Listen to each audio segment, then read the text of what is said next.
Слезы Донбасса. Название выставки говорит само за себя. Смотреть на представленные в Музее боевой славы стенды невозможно без слез. Экспозиция демонстрирует агрессию вооруженных формирований киевского режима против мирного населения Донецкой Народной Республики. Фотографии многочисленных разрушений объектов инфраструктуры, городов и сел, в том числе школ, больниц, жилых домов, храмов, дворцов культуры, музеев, гибель и ранения гражданских лиц.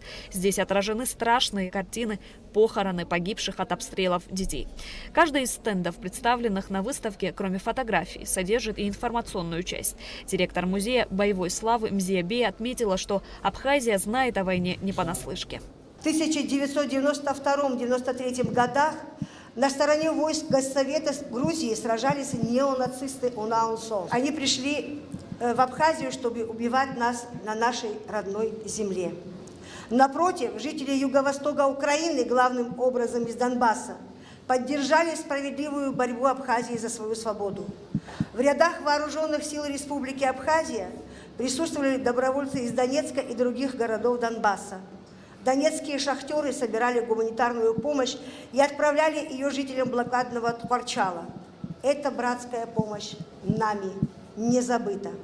И сегодня на Донбассе под Авдеевкой сыны Абхазии сражаются в составе интербригады «Пятнашка», внося свой вклад в дело освобождения Донецкой Народной Республики от неонацистских формирований киевского режима.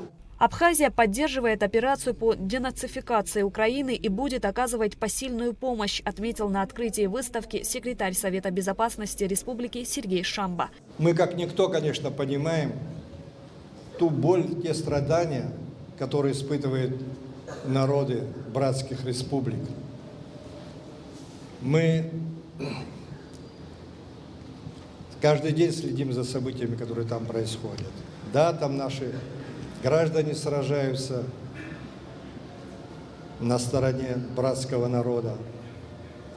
Мы уверены, конечно, что все это закончится победой над нацистами. Чрезвычайный и полномочный посол России в Абхазии Михаил Шургалин подчеркнул, что судьбы людей на Донбассе и Абхазии пересеклись в результате трагедии, которая произошла в связи с распадом Советского Союза. Так же, как победил народ Абхазии, так же, мы уверены, победит и народ Донбасса. Говоря о тематике экспозиции, хотел бы отметить ее актуальность, поскольку именно сейчас идет активная фаза специальной военной операции.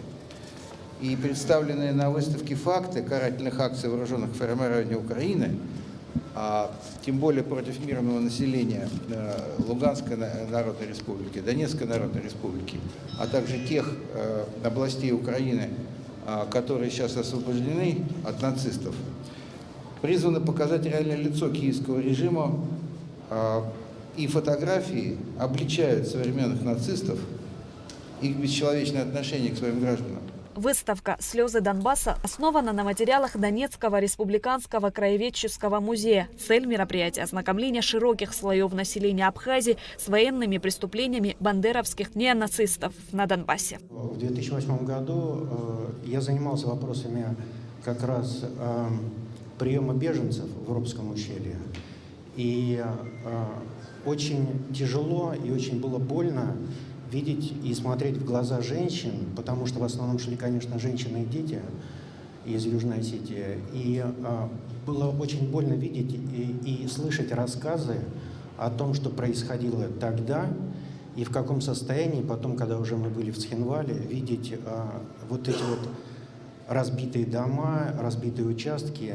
И мне кажется, что я тогда еще подумал по поводу того, что такого в принципе быть не может. Особенно в Советском Союзе, в бывшем Советском Союзе. Но когда ты все это увидел, ты понимаешь, что, оказывается, мир настолько хрупкий.